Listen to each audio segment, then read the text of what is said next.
প্রিয় দর্শক, হঠাৎ ইউনূস নবী কিভাবে মাছের পেটে গেলেন, কিভাবে মাছের পেটে ছিলেন, বিস্তারিত ঘটনাটি আজকে এই ভিডিওতে দেখব। চলেন ভিডিওটি শুরু করা যাক। চারদিকে উঁচু পাথরের দেওয়াল, সোনালী মূর্তি আর রাজপ্রাসাদ। শহরের লোকেরা অনেক দেবদেবী পূজা করত। তারা যুদ্ধ, লুটপাট করত আর পাপাচারে লিপ্ত ছিল। আল্লাহ তাআলা তাদের সঠিক পথ দেখানোর জন্য হযরত ইউনূস নবীকে পাঠালেন। ইউনূস নবী ছিলেন শান্ত স্বভাবের, সুন্দর চেহারার এক যুবক। তিনি প্রতিদিন সকালে বাজারে, রাস্তায়, মন্দিরের সামনে দাঁড়িয়ে চিৎকার করে বলতেন, হে নিহাবের অধিবাসীরা, এক আল্লাহ ছাড়া কোনো ইলাহা নেই। তোমরা মূর্তি পূজা ছেড়ে দাও, পাপ থেকে ফিরে এসো, নইলে আল্লাহ কঠিন আযাব নেমে আসবে। প্রথমে লোকেরা হাসতো, কেউ বলতো এই লোকটা পাগল হয়ে গেছে, কেউ পাথর ছুঁড়ে মারত। কয়েকজন যুবক ঈমান আনলেও বেশিরভাগ লোক তাকে ঘৃণা করত। বছরের পর বছর কেটে গেল, ইউনূস নবী এর গলা ক্ষয়ে গেল, পা ফেটে গেল, কিন্তু শহরের লোকেরা আরো বেশি পাপে ডুবে গেল। কেউ ঈমান আনলো না। একদা ইউনূস নবী একদিন আর সহ্য করতে পারলেন না। তিনি মনে মনে ভাবলেন, এই অবাধ্য জাতিকে আর কতক্ষণ দাওয়াত দিব, তারা তো শুনতেই চায় না। আল্লাহর হুকুম ছাড়াই তিনি শহর ছেড়ে চলে যাওয়ার সিদ্ধান্ত নিলেন। তিনি হেঁটে হেঁটে সমুদ্রের তীরের দিকে গেলেন। সেখানে একটি বড় জাহাজ তার জন্য প্রস্তুত ছিল। তিনি ভাড়া দিয়ে জাহাজে উঠলেন। জাহাজ ছেড়ে দিল। সমুদ্র শান্ত ছিল। ইউনূস জাহাজে এক কোণে বসে আল্লাহর কাছে ক্ষমা চাইলেন। হঠাৎ আকাশ কালো হয়ে গেল, প্রবল বাতাস বইতে শুরু করলো। ঢেউগুলো জাহাজকে খেলনার মতো ওঠানামা করতে লাগলো। যাত্রীরা চিৎকার করতে লাগলেন, আমরা ডুবে যাব। জাহাজের ক্যাপ্টেন বললেন, আমাদের মধ্যে নিশ্চয় কেউ আছে যার কারণে এই বিপদ হয়েছে। পরে তারা সিদ্ধান্ত নিল লটারি করবে।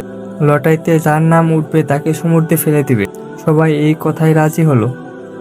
তার কিছুক্ষণ পরে লটারি শুরু হলো। প্রথম লটারিতে ইউনূস নবীর নাম আসলো। দ্বিতীয়বারও ইউনূস নবীর নামই আসলো। তৃতীয়বারও একই নাম উঠল। ইউনূস নবী বুঝতে পারলেন এটা আল্লাহর ইঙ্গিত। তিনি শান্ত গলায় বলেন, আমি সেই ব্যক্তি, আমাকে সমুদ্রে ফেলে দাও, তাহলে তোমরা সবাই বেঁচে যাবে। যাত্রীরা কাঁদতে কাঁদতে তাকে সমুদ্রে নিক্ষেপ করলেন। ইউনূস নবী পানিতে পড়তেই বিশাল এক তিমি মাছ মুখ হা করে তাকে গিলে ফেলল। অন্ধকার দুর্গন্ধময় পেটের ভিতর তিনি পড়ে গেল। অন্ধকারে ইউনূস নবী কিছুই দেখতে পাচ্ছিলেন না। তার শরীর চাপে কষ্ট পাচ্ছিল। তিনি বুঝতে পারলেন আল্লাহর নির্দেশ ছাড়া শহর ছেড়ে এসেছেন, তাই এমন কষ্ট পেতে হচ্ছে। অনুতাপে তার চোখ দিয়ে পানি পড়তে লাগলো। তিনি দুই হাত তুলে আল্লাহর কাছে কান্নাকাটি করে বললেন, লা ইলাহা ইল্লা আনতা সুবহানাকা ইন্নী কুনতু মিনাজ জালিমিন। এই দোয়াটি তিনি বারবার পড়তে থাকলেন। সময় যেন থেমে গিয়েছিল। 3 দিন 3 রাত তিনি মাছের পেটে কাটালেন।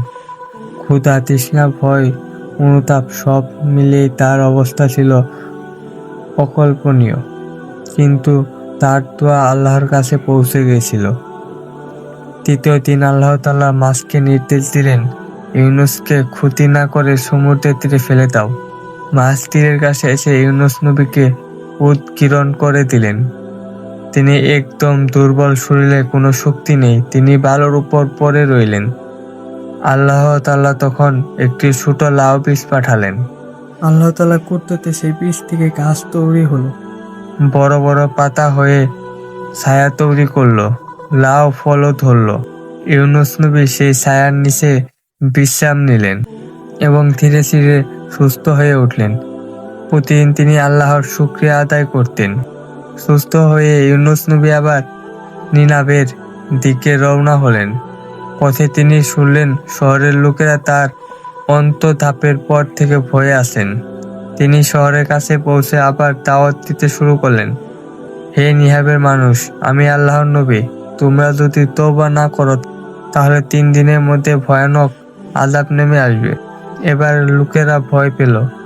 রাজা থেকে শুরু করে সাধারণ মানুষ সবাই বের হয়ে এলো। তারা কাঁদতে কাঁদতে মাঠের মাঝে জড়ো হলো। শিশুদের কোলে নিয়ে, পশুদের সাথে নিয়ে তারা আল্লাহর কাছে ক্ষমা চাইতে লাগলেন। আকাশে মেঘ জমতে শুরু করলো। আল্লাহ তাদের তওবা কবুল করলো। আযাব সরে গেল।